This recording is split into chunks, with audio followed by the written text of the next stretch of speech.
Good morning and welcome to Kid News. I'm Tori. It's Thursday, April 6, 2023. And we begin with one of the most famous golf tournaments in the world, the Masters, teeing off today. A total of 88 players will compete for the green jacket, given every year to the winner. Previous champions are automatically invited to participate, and that includes Tiger Woods, who actually has 5 green jackets in his closet, the most recent one from 2019. The legendary golfer is still walking with a limp from a serious car accident 2 years ago, and the 47-year-old tells CNN he's unsure whether this Masters will be his last, adding, "I don't know how many more I have in me, so I just want to be able to appreciate the time that I have here and cherish the memories." He tees up for the first round at 10:17 this morning.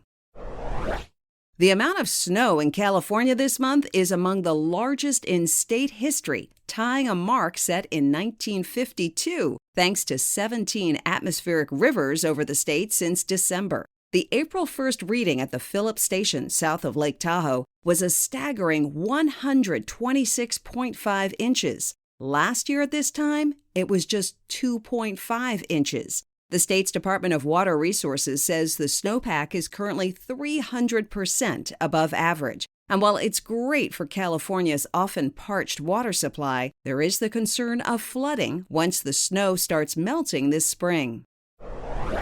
A model on a cover of Vogue magazine is getting a lot of attention because of her age. Apo Wang-Ad is from the Philippines and is 106 years old. She's a tattoo artist carrying on a tradition from her Kalinga tribe, and she has no plans to retire, adding, "As long as I can see well, I will keep giving tattoos." The editor of Vogue Philippines says they chose Apo because they felt she represented their ideals of what is beautiful about their Filipino culture, and the concept of beauty needs to evolve to include diverse faces and forms.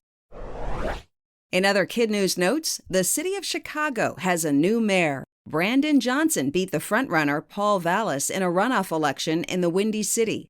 Education was a big issue in the campaign. Vallas, a former Chicago schools chief, championed charter schools, while Johnson, a former teacher and union organizer, focused on neighborhood schools. Johnson will replace outgoing Mayor Lori Lightfoot when he is sworn in next month. Legos may be a super popular toy, but they're also part of a big art exhibit that is about to open in London. The Chinese artist Ai Weiwei has used 650,000 of the Lego bricks in 22 different colors to recreate a famous painting of water lilies by the late French artist Claude Monet. The nearly 50-foot wide piece is the largest Lego artwork Ai has ever made, according to the London Design Museum. The show will open to the public tomorrow. And a mom from Utah is turning heads and stopping cars by dressing as a giant traffic cone to keep kids safe. Whitney Durfee says in her time as a Trailside Elementary School crossing guard in West Valley, she's seen many drivers distracted and had a few close calls. So, according to ABC4 News, she decided to don a big, bright orange traffic cone costume to remind drivers to slow down and look out for crossing kids. Durfee says at the very least, it's generated quite a few laughs, adding, "They can't miss this." That's it for Kid News. A big thank you to all our generous donors who help keep Kid News free and available to everyone. If you'd like to make a tax-deductible donation, please go to our website, kidnews.org. Now, our Kid News quiz. How many times has Tiger Woods won the Masters?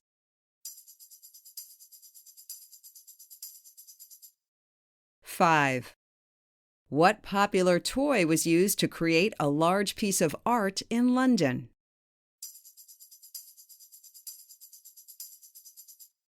Legos.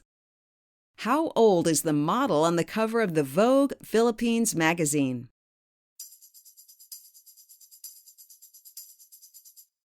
106. A mom volunteering as a crossing guard dressed up as what to get drivers' attention?